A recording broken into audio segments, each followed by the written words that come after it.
All right, music fans, welcome. Harmless Dave here, talking real music in real time for real people just like you and just like me.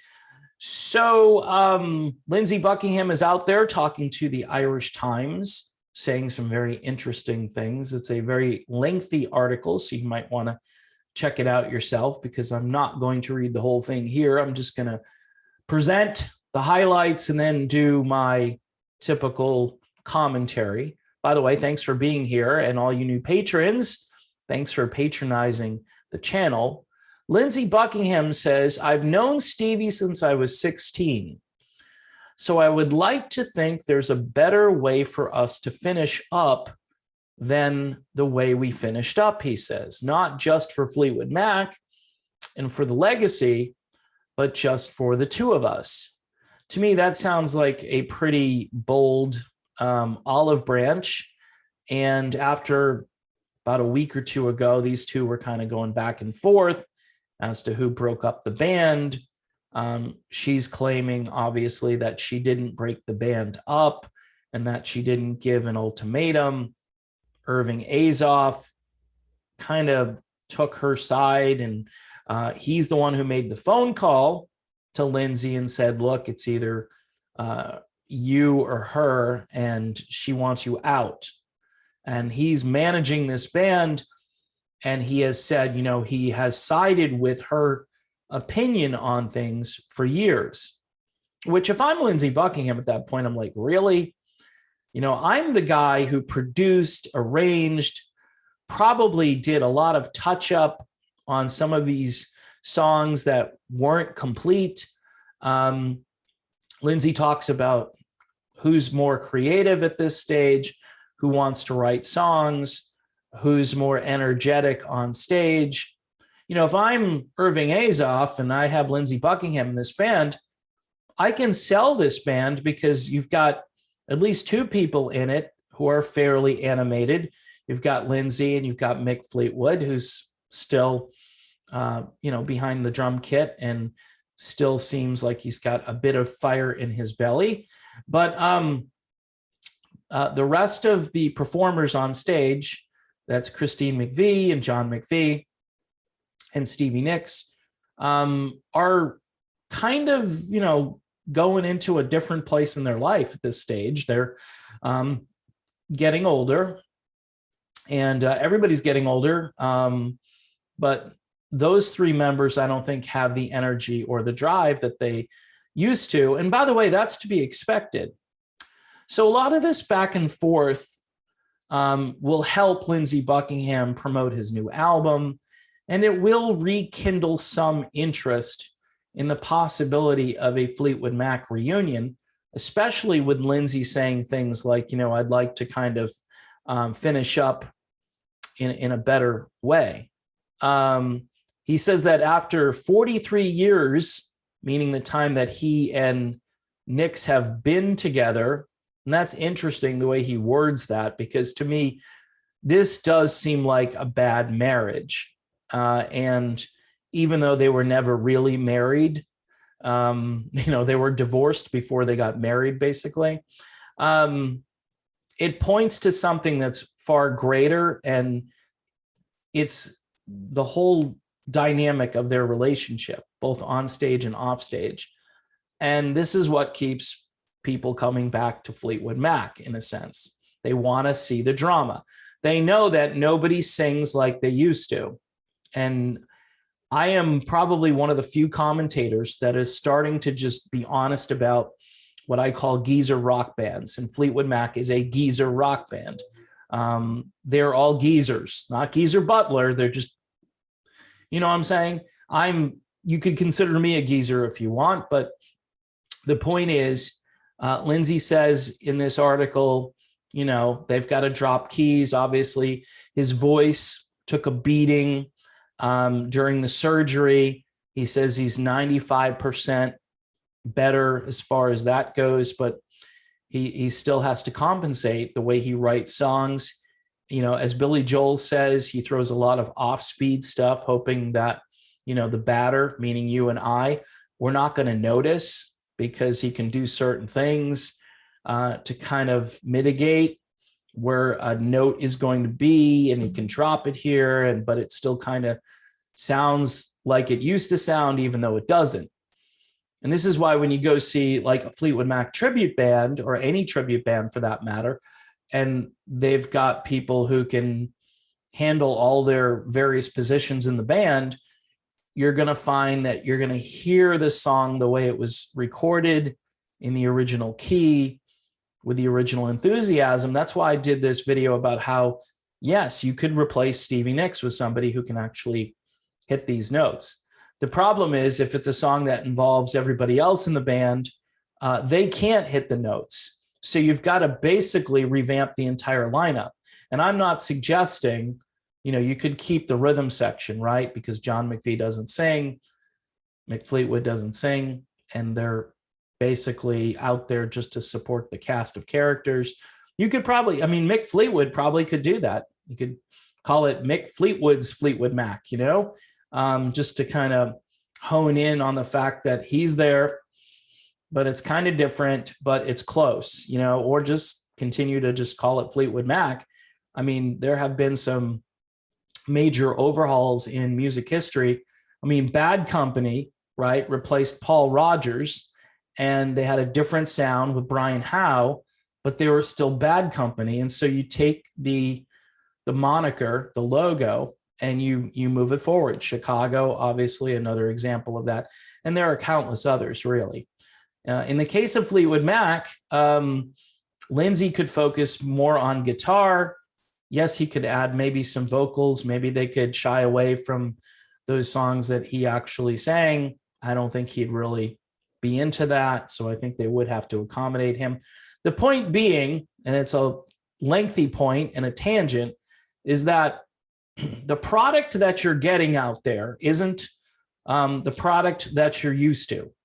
And if you're going to go see a band and they're not singing in the original key and the vocalists are struggling, in the case of Christine McVie, that was very apparent last time around. Stevie Nicks, all right, she handles the vocals and she sounds okay doing it, but her voice has changed so much from the days of, the 1970s and early 80s. It sounds like somebody else. It really does. You can kind of, there's a remnant there that, that raspiness and some of the things that she's always had. But if you're sitting there and you're trying to be intellectually honest, this doesn't sound, my wife, who's a bit younger than me, she's heard these songs on the radio. And then if you bring her to hear a live concert, she's like, what's that? Because it doesn't sound anything like that. And I'm, I guess, not wanting to admit it to myself at times. I'm like, no, this is good. This is really good. It's, they're different, but it's still good. And you can certainly be gracious and kind in your assessment of something and just say, look, this is an older version of this group. I don't expect them to sound the way they used to, but that's the key. I do kind of expect, if I'm going to pay all this money, to hear something that sounds like those records, all right? And if it doesn't, then it might be time for everybody to retire or just to have the logo, have the name, and recruit new people. That's pretty much all there is to this. Now, the hardcore folks on the other side will say, well, it's not Fleetwood Mac if there's no so-and-so. Yeah, I know where you're going, but if so-and-so can't deliver, then I don't know if that's Fleetwood Mac either. So a lot of the publicity that's out there for Lindsey, for his new album, for, a possible Fleetwood Mac reunion is really kind of a moot point. You're never going to have these bands in their prime with these original members. This is a fact of life. It's mortality. Do I like it? Of course not. There are a few genetic freaks out there that can pull things off. I think Steven Tyler sounded really good when he was last doing Aerosmith. I think Mickey Thomas is just another freak of nature out there with Starship. I don't know how he's doing it, but again, it's good genes. It's maybe how you take care of your voice, if you smoke, if you drink. I mean, there are a number of different things. For you Journey fans, Steve Perry doesn't sound like the Steve Perry from the 1980s or the 1970s. He sounds good, and there's a lot in that voice that is still very unique and very interesting. So I would say in his case, just to hear his voice at this stage in his life, out of the curiosity factor, probably outweighs maybe the big change. When Perry came back and I was kind of like, wow, he sounds different. I mean, I was just torched. People were like, dude, that's Steve Perry. What are you doing?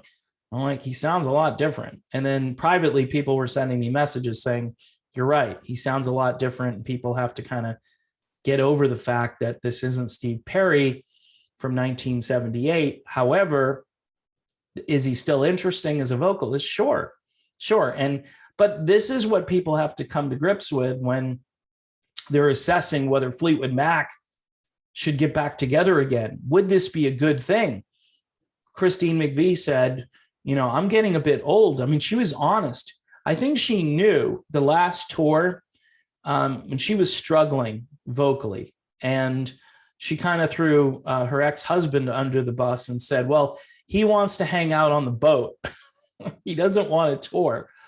So yeah, John doesn't want to. All John has to do is play bass, right? Which isn't easy per se, but again, you could have the rhythm section of this band in place, but you would have to replace all three of those people. Lindsey, who's impossible to replace. I mean, who are you going to find that sounds like Lindsey in his prime? Stevie Nicks, I've said there are people out there who I think can do the Stevie Nicks part. And Christine McVie, yes and no. There are a couple of people I think who can at least remind you of the way Christine McVie sounded without sounding exactly like her. I think the people who are attempting Stevie, and I'm talking about Rumors, ATL. I want to mention them because last time people were saying you didn't mention them. They're fantastic. And Rumors of Fleetwood Mac, those two. Those are better experiences for me. And I've seen them both, and I enjoyed both the concerts.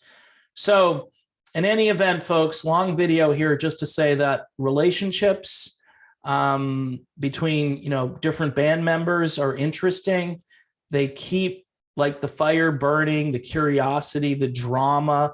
And there's tons of drama between Stevie and Lindsey. And I think it would be cool to see them back on stage again, just because it would be a good way to kind of finish things out. But my guess is I think Stevie Nicks is over this. And I think Lindsey now is extending those olive branches, knowing that he's probably not going to get anything back on the receiving end, but it's going to make him look good in the sense that, hey, I'm willing to put everything behind us. 43 years, and I'm willing to say, let's just try to get along as people and to honor the band's legacy. Nobody's put more effort into Fleetwood Mac than Lindsey Buckingham. Nobody. All right. You can go back to Peter Green. Obviously, he wasn't with the band as long. You could say Mick Fleetwood's put in a lot of effort. But as far as changing that band's direction, changing their sound, producing and arranging, and yes, they've had great producers over the years, but they've all had to sit next to Lindsey for the most part when Lindsey is in this group. And Lindsey's like, hey, I've got this idea. And I can guarantee you, Lindsey's influence pushes the production in a certain direction.